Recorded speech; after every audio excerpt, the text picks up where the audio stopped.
Γεια χαρά! Καλώς ήρθατε σε ένα ακόμη Safe Space. Σε ένα vidcast που επιχειρεί να αναλύει δύσκολα θέματα και να γνωρίζει ενδιαφέροντες ανθρώπους. Ο σημερινός μας καλεσμένος είναι ένας άνθρωπος που με ενδιέφερε εδώ και χρόνια να γνωρίσω, η απόσταση όμως δεν μας είχε βοηθήσει.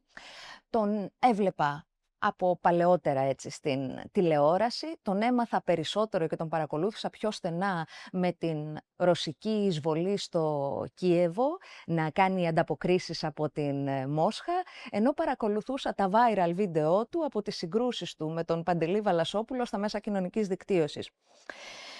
Πλέον όμως έχει αναλάβει μια καινούρια θέση. Είναι ο εκπρόσωπος τύπου του νέου κόμματος της Μαρίας Καριστιανού, Ελπίδα για τη Δημοκρατία. Ο λόγος για τον Θανάση Αυγερινό, τον οποίο και καλωσορίζω σε αυτό το Safe Space. Θανάση, καλησπέρα, ευχαριστώ που είσαι κοντά μας. Σε ευχαριστώ και εγώ για την πρόσκληση, για τα καλά σου λόγια και εμένα χαρά μου να συμμετάσχω σε αυτό το vidcast, το οποίο παρακολουθώ. Σε ευχαριστώ. Και είναι πολύ ενδιαφέρον. Σε ευχαριστώ πολύ. Τώρα, το λέω και για τον κόσμο που μας βλέπει, δεν θα είναι αμιγώς πολιτική η σημερινή συζήτηση. Στόχευσή μου είναι να γνωρίσουμε περισσότερο εσένα, που σε ξέρουμε με έναν πολύ συγκεκριμένο τρόπο, από ένα πολύ συγκεκριμένο πόστο. Θέλω να μου πεις λοιπόν πόσο άβολο είναι για έναν δημοσιογράφο να δέχεται τις ερωτήσεις και να μην τις κάνει. Κοίταξε, δεν το είχα σκεφτεί ποτέ. Ναι. Το υπέστην. Άλλωστε, γενικά έτσι πορεύομαι στη ζωή μου. Δεν τα πολύ σκέφτομαι τα πράγματα από πριν. Δεν είχα καν αποφασίσει να γίνω δημοσιογράφος. Επομένως, επειδή δεν είχα ποτέ αποφασίσει να γίνω εκπρόσωπος ή πολιτικό πρόσωπο, αντιμετωπίζω τα πράγματα όπως έρχονται, όπως ήρθαν. Είναι πολύ ενδιαφέρον αυτό που συμβαίνει, γιατί είναι πολύ ενδιαφέρον το ίδιο το κίνημα και πώς εξελίσσεται. Δηλαδή το κίνημα Ελπίδα για τη Δημοκρατία και γενικότερα όλη αυτή η αναταραχή, η πολιτική αναταραχή που έχει προκληθεί από ένα άλυτο, αδιευκρίνιστο στις λεπτομέρειες του έγκλημα, όπως αυτό το Ντεμπόν. Εφόσον και λίγο μόνο γίνομαι ένα κομμάτι αυτού του κινήματος, γιατί έτσι κι αλλιώς είχα κατέβει στις διαδηλώσεις, έτυχε να είμαι εδώ, είδα αυτό που συνέβη το 2025, 2 χρόνια μετά, είδα αυτή τη λαϊκή απέτηση, αισθάνομαι πολύ ωραία που είμαι ένα κομμάτι, γίνομαι ένα πιο ενεργό κομμάτι αυτής της ιστορίας. Θέλω να μείνουμε λίγο σε σένα, γιατί έχω έτσι θολά σημεία. Γεννήθηκες στην Αθήνα, στα 20 σου μετακομίζεις για να σπουδάσεις στη Σοβιετική Ένωση. Πώς προέκυψε, κομμουνιστική οικογένεια, κομμουνιστικό παρελθόν? Όχι, οικογένεια μάλλον αντικομμουνιστική, ο μπαμπάς δηλαδή. Γεννήθηκα στην Κυψέλη, σε ένα ημιυπόγειο. Η μητέρα μου μοδίστρα σε θέατρα, αλλά όχι και μόνο. Είχαμε δηλαδή καλή επαφή, παραλίγο να γίνει μεγάλη τραγουδίστρια και ίσως αυτό είναι το μεγάλο μου αποθυμένο. Έχω λίγο τη φωνή της. Τραγουδάς. Έχω λίγο τη φωνή της, θα μπορούσα να κάνω, είναι το plan B πάντα. Ο πατέρας μου σιδηροδρομικός, αυτός ίσως είναι και ένας λόγος που έκανα πάρα πολλές φορές τη διαδρομή Αθήνα-Θεσσαλονίκη με τρένο. Επομένως με ακούμπησε λίγο αυτή η ιστορία περισσότερο. Στα 20 μου, αφού τέλος πάντων είχα ρεμπελέψει πολύ, αλυτέψει πολύ και δεν ασχολήθηκα με το να πετύχω στην Ελλάδα, ήθελα να πάω να δω την Περιστρόικα, γιατί ήταν τότε πολύ επίκαιρο δηλαδή, και τι θα κάνει ο Γκορμπατσόφ στη Σοβιετική Ένωση. Οπότε με 1002 τρόπους προσπάθησα να βρω υποτροφία για τη Σοβιετική Ένωση. Δεν ήταν απλό αυτό τότε. Δεν ήταν απλό καθόλου. Έπρεπε να βρεις κάποιο φορέα να σε πάει. Δηλαδή είτε κόμμα είτε άλλη οργάνωση κοινωνική. Τότε ήμουν μέλος του ΚΚΕ, είχα μόλις γίνει. Ήμουν ακνέ Βαρβακίου για την ακρίβεια, έτσι ξεκίνησα δηλαδή. Γιατί στο Βαρβάκιο τέλειωσα. Αλλά ξέρεις, Βαρβάκης και αυτός ένας ευεργέτης Έλληνας ομογενής από την Ρωσία που έκανε εκεί τα χρήματά του και τα έφερε στην Ελλάδα, τότε δεν τα σκεφτόμουν αυτά, αλλά ξέρεις, είναι κάτι που μπορεί να κυλάει στο αίμα σου, σε καθορίζει με κάποιο τρόπο. Τέλος πάντων, έφυγα λοιπόν 20 χρόνια, επειδή δεν βρήκα υποτροφία μέσω του ΚΚΕ, βρήκα μέσω του λεγόμενου Ελληνοσοβιετικού Συνδέσμου με πρόεδρο τότε το μεγάλο Βαγγέλη Γιαννόπουλο. Πήγα λοιπόν, πιτσιρικάς, όσο ήταν, είχα δουλέψει κάνα 2 χρόνια ενδιάμεσα, σε εκδόσεις, σε περιοδικά κλπ. Αυτή ήταν η πρώτη μου ενασχόληση με... Και τι σπούδασες? Μεγάλη ιστορία. Τέλος πάντων, άνοιξα για μένα, επειδή τότε το πίστευα, άνοιξα μια θέση στο φιλοσοφικό της Μόσχας, στη φιλοσοφική σχολή. Ήθελα να σπουδάσω δηλαδή... Στα ρωσικά μιλούσατε? Πρώτα κάνεις ένα χρόνο γλώσσα. Δηλαδή μαθαίνεις τα ρωσικά σε ένα προκαταρκτικό έτος. Εγώ τέλος πάντων είχα επιδιώξει, είχα ανοίξει μια θέση για τη φιλοσοφική σχολή, γιατί πίστευα τότε και ήθελα να σπουδάσω μαρξισμό, λενινισμό. Και ειδικά την ανανέωσή του, όλα αυτά δηλαδή που διαβάζαμε και ακούγαμε από τον Γκορμπατσόφ και την Περιστρόικα. Δεν επιβεβαιώθηκαν όλα αυτά, δεν πήγε καλά το πείραμα, ούτε της Περιστρόικα ούτε γενικότερα. Επομένως, λέω καμιά φορά, συνέβη αυτό που συνέβη και με τους Γαλάτες, έπεσε η Σοβιετική Ένωση και με πλάκωσε. Έζησα όμως από το 86 μέχρι το 91, 5 χρόνια Σοβιετικής Ένωσης. Άρα σπούδασες μαρξισμό, λενινισμό? Όχι. Είναι ακόμα πιο περίπλοκο. Γράφτηκα λίγους μήνες στη σχολή αφού τέλειωσα τη γλώσσα. Στη γλώσσα ήταν όλα ωραία. Δηλαδή, μας πρόσεχαν οι καθηγητές, καθηγήτριες. Ήταν και παραμένει σε έναν βαθμό. Ένα τρομερό σύστημα που υποδεχόταν φοιτητές από όλο τον κόσμο. Γνώρισα φοιτητές και ανθρώπους και λαούς και εκπροσώπους από όλο τον κόσμο. Δεν είχα ξαναδεί. Εγώ Κύπριους δεν είχα ξαναδεί τότε. Φαντάζομαι ότι εκεί γνώρισα. Γνώρισα διάφορους λαούς εκπροσώπους της ίδιας Σοβιετικής Ένωσης. Αλλά και πολλούς Αφρικανούς, Λατινοαμερικάνους, Άραβες.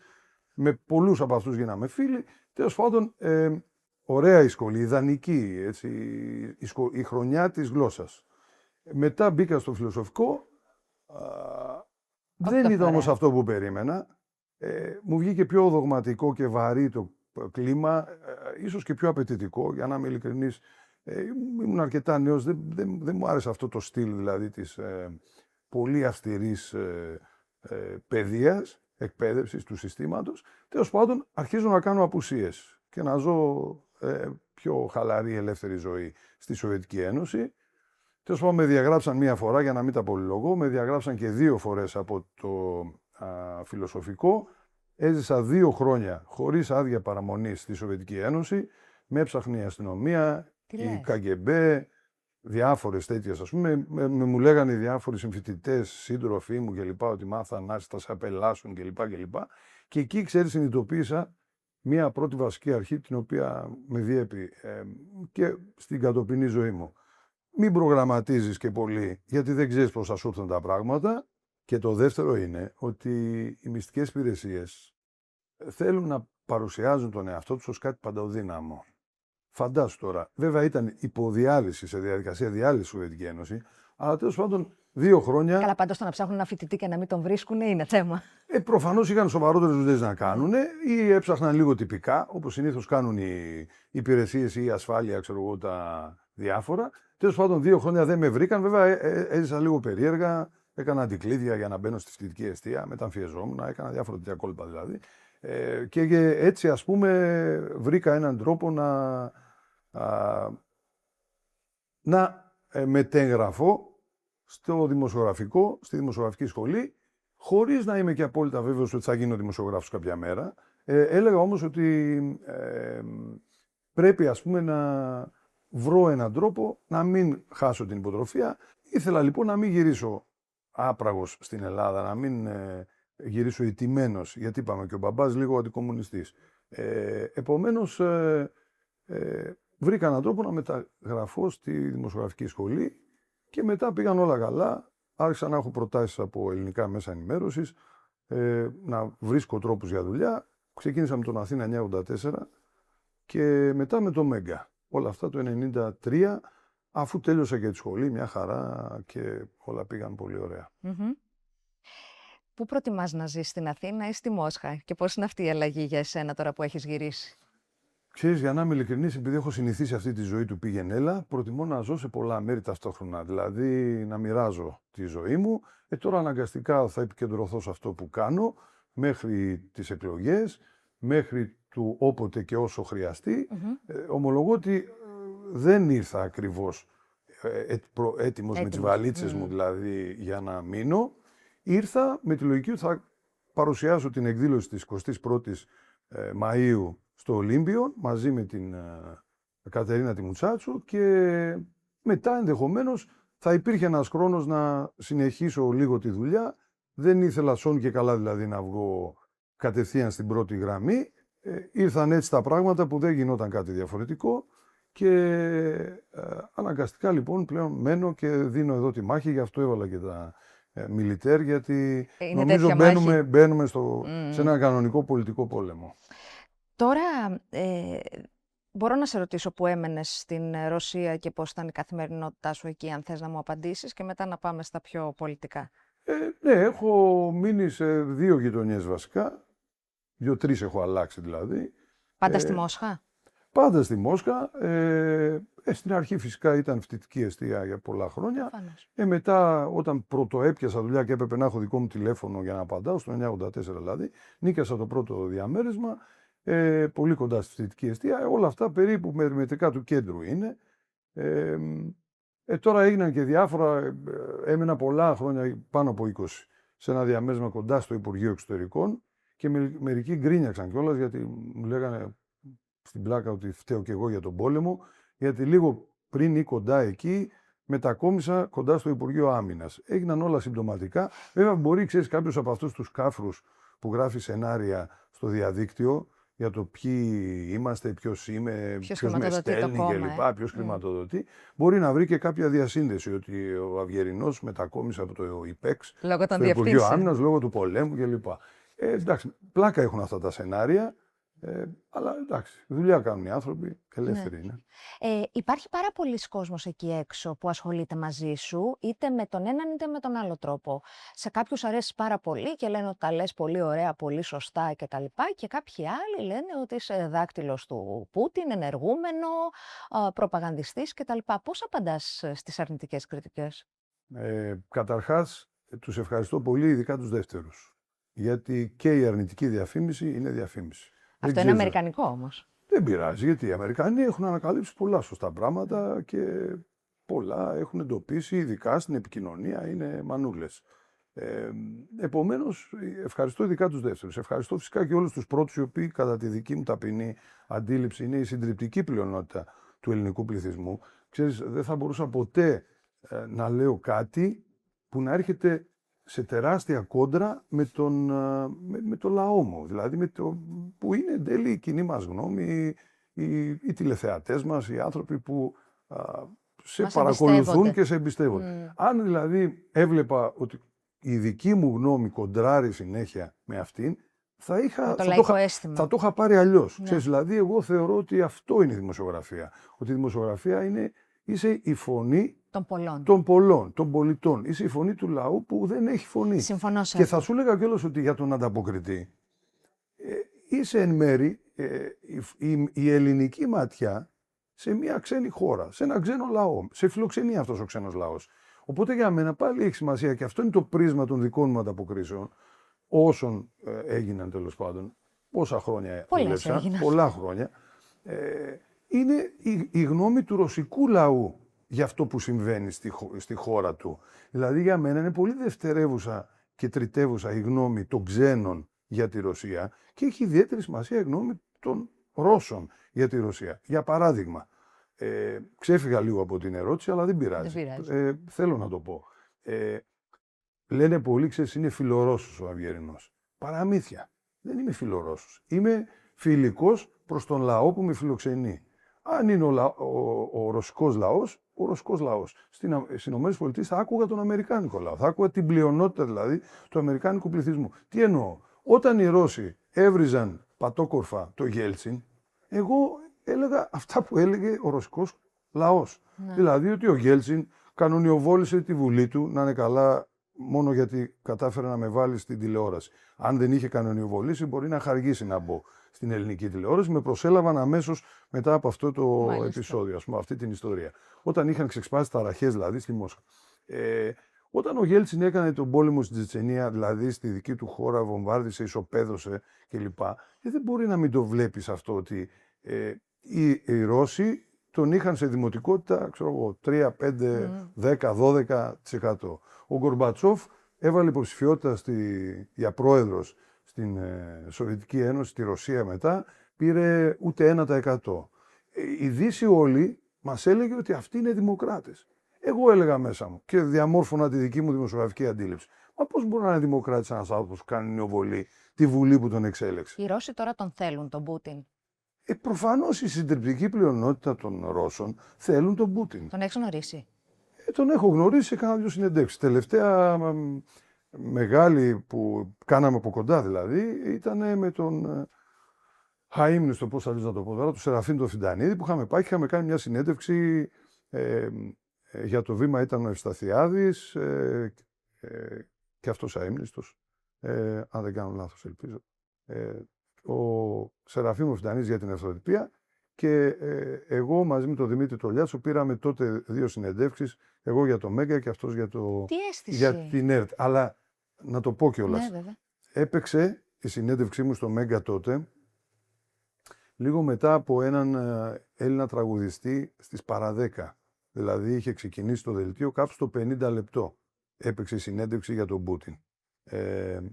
Θέλω να πω είναι και αυτό μια αντίληψη για την ελληνική δημοσιογραφία. Πώς βλέπουμε τα πράγματα. Πόσο μακριά βλέπουμε. Δεν βλέπουμε και πολύ μακριά.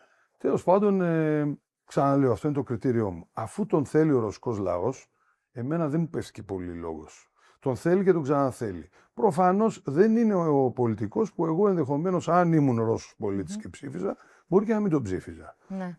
Έχω απεριόριστες μπορεί διαφωνίες, αλλά δεν μπορώ να αρνηθώ την πραγματικότητα. Είναι μια εξελιγμένη δημοκρατία, η δημοκρατία της Ρωσίας. Ακούγουμε πάρα πολλά για ανελεύθερες πρακτικές. Ναι, αυτό είναι μεγάλη συζήτηση. Τι είναι δημοκρατία? Και εδώ αν ακούσεις συζητήσεις για το τι δημοκρατία έχουμε στην Ελλάδα, εγώ σέβομαι πάρα πολύ τη γνώμη του καθηγητού του κυρίου Κοντογιώργη ότι έχουμε εκλόγιμη μοναρχία, μάλιστα λέει αυτός. Εγώ θα ήθελα να πω εκλόγιμη ολιγαρχία, αλλά ο καθηγητής κύριος Κοντογιώργης μιλάει για εκλόγιμη μοναρχία.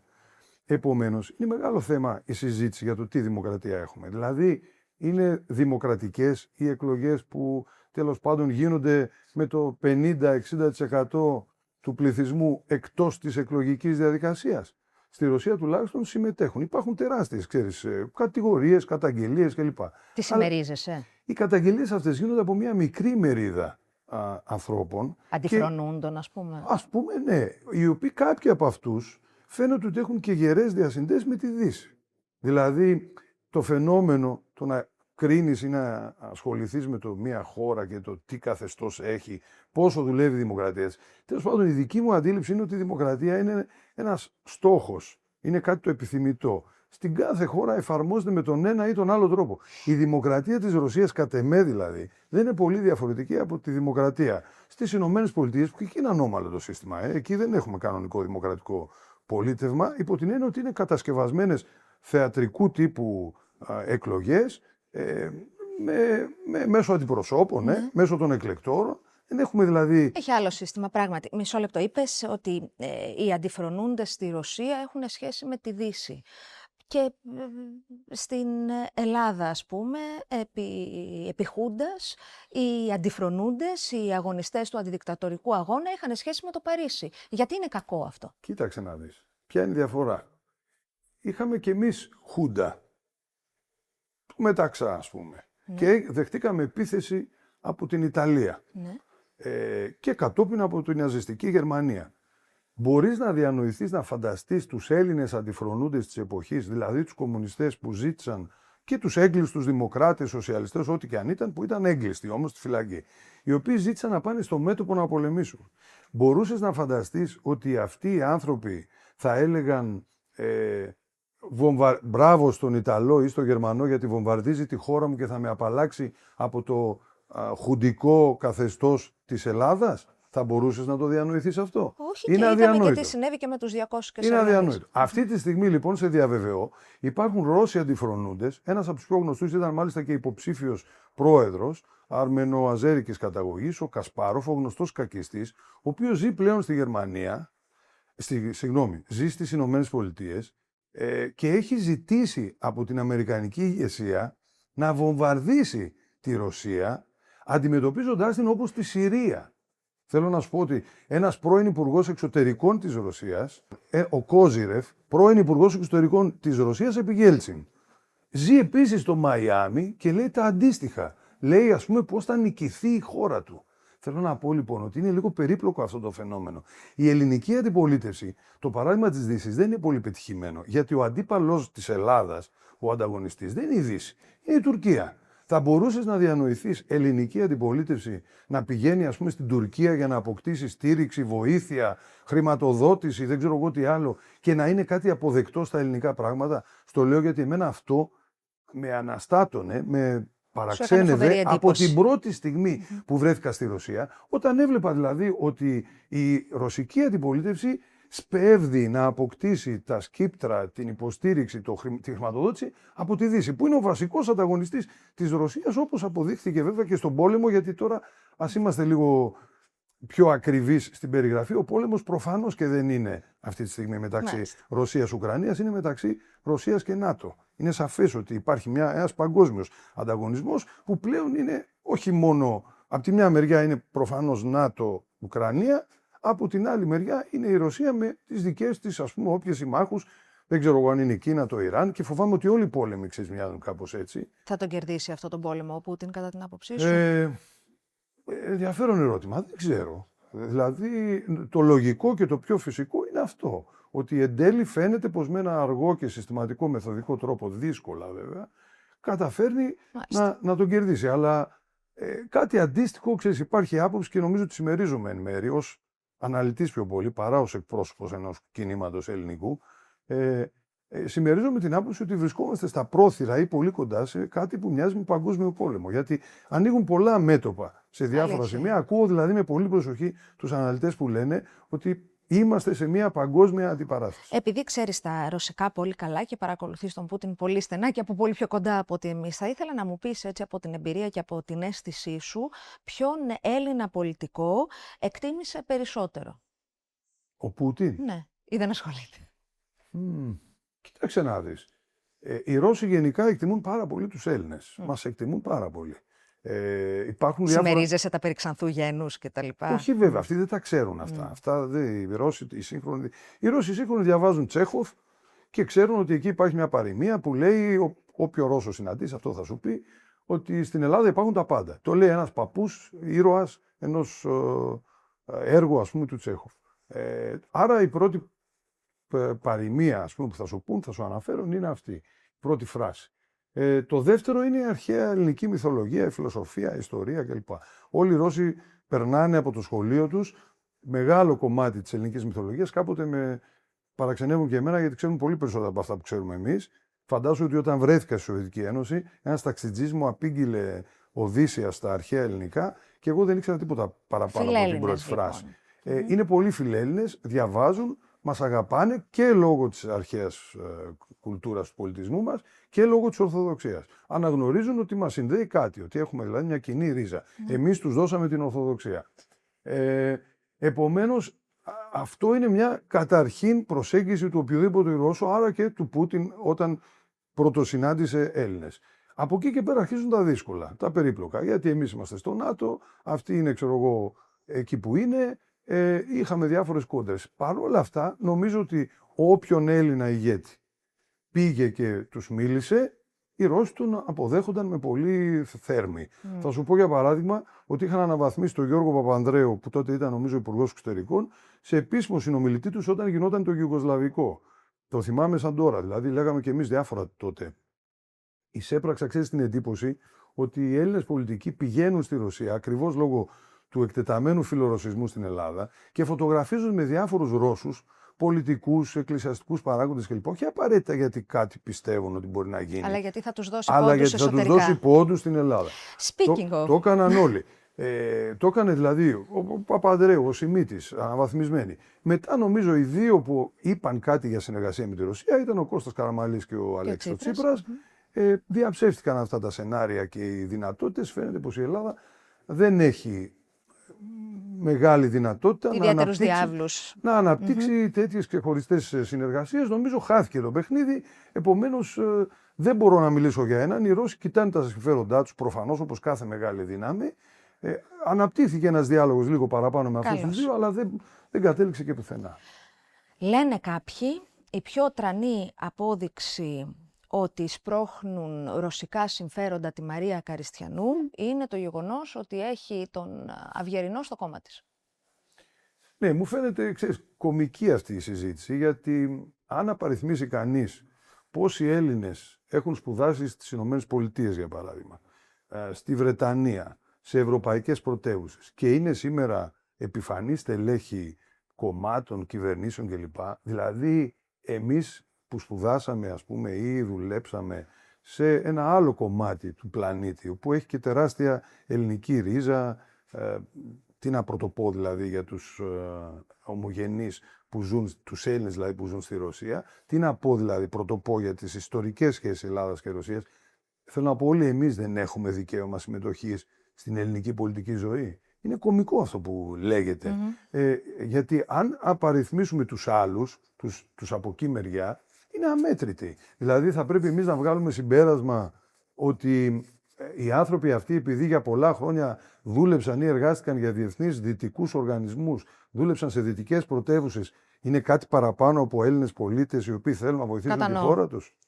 Τώρα θέλω να μου πεις τι σε τράβηξε σύντομα, γιατί δεν έχουμε τελείωτο χρόνο, τι σε τράβηξε στην Μαρία Καριστιανού, που δεν σε είχε τραβήξει στο παρελθόν στην πολιτική, πέραν το σιδηροδρομικό παρελθόν του μπαμπά σου, από τη μία, και πώς θα τη χαρακτήριζες με 3 λέξεις, τίτλους θέλω.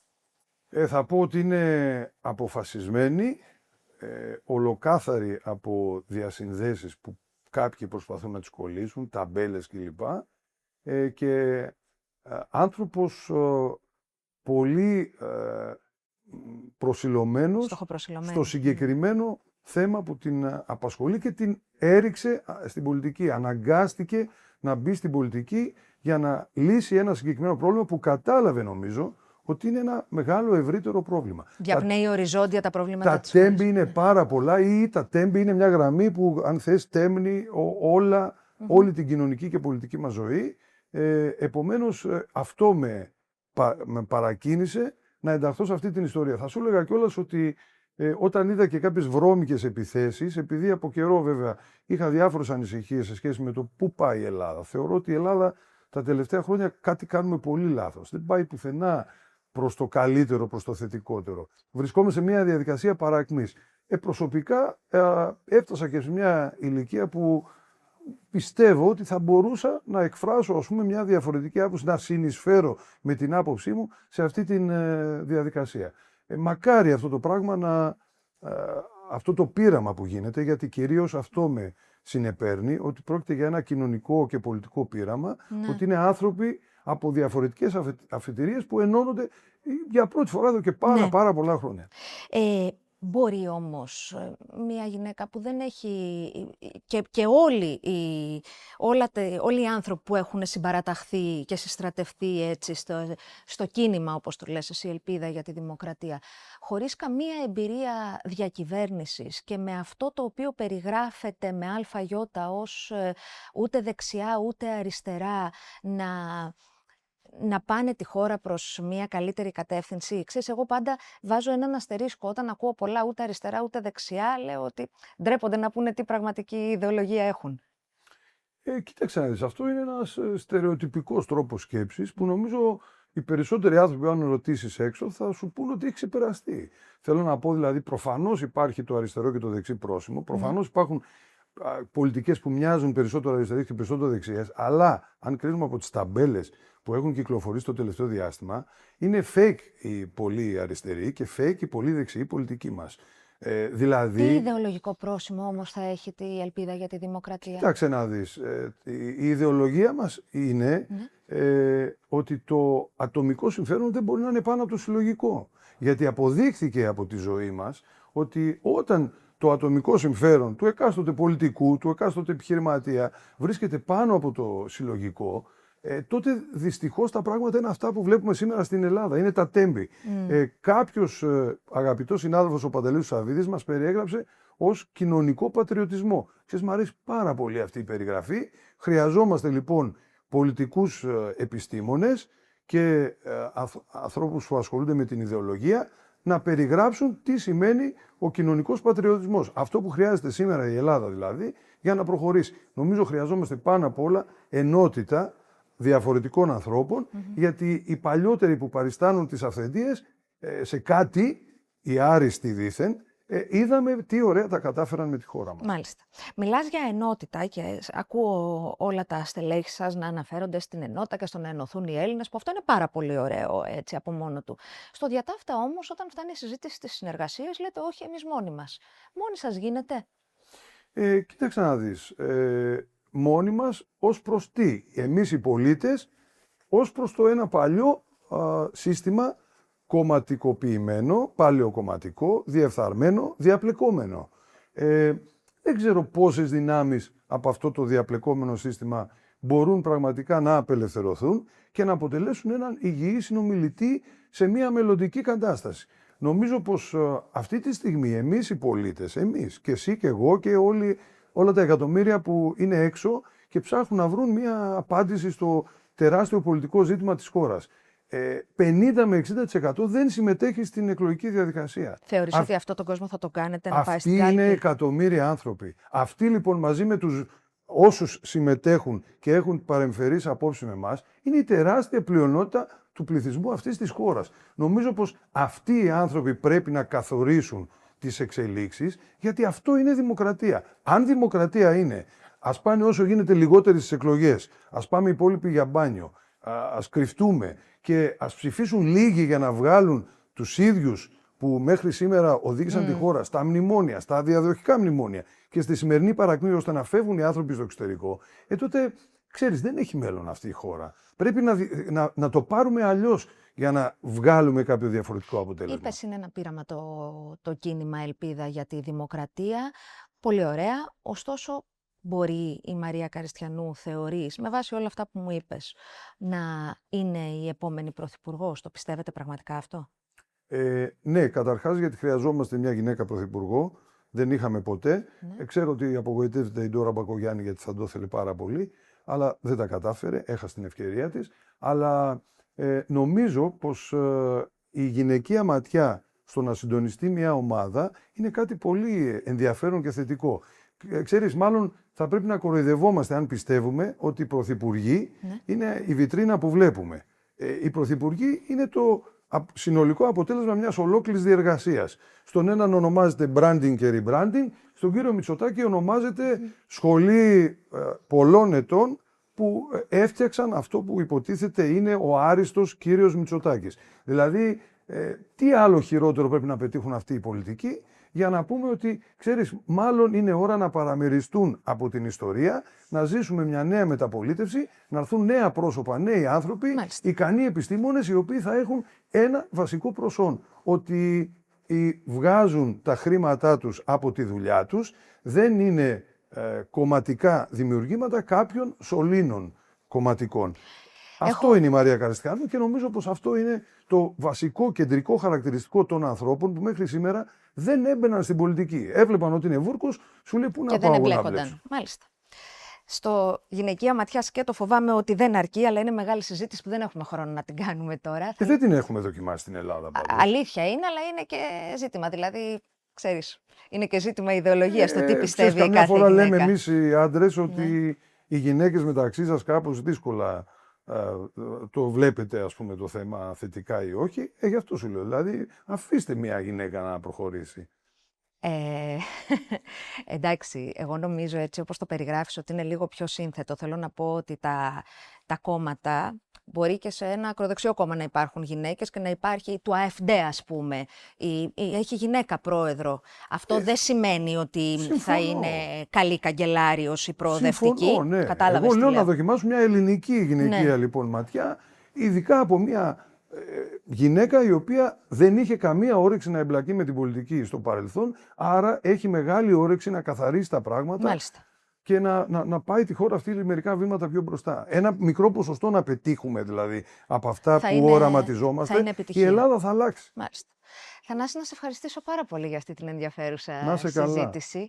Νομίζω επιχειρήσαμε με το Θανάση Αυγερινό σε αυτό το safe space να κινηθούμε στις παρυφές της πολιτικής, αλλά να πάρουμε μια γεύση για το πώς βλέπει ο ίδιος τα πράγματα και τι τον έκανε να φύγει από τη Μόσχα και να έρθει στην Αθήνα. Εμείς τα λέμε στο επόμενο safe space. Γεια χαρά.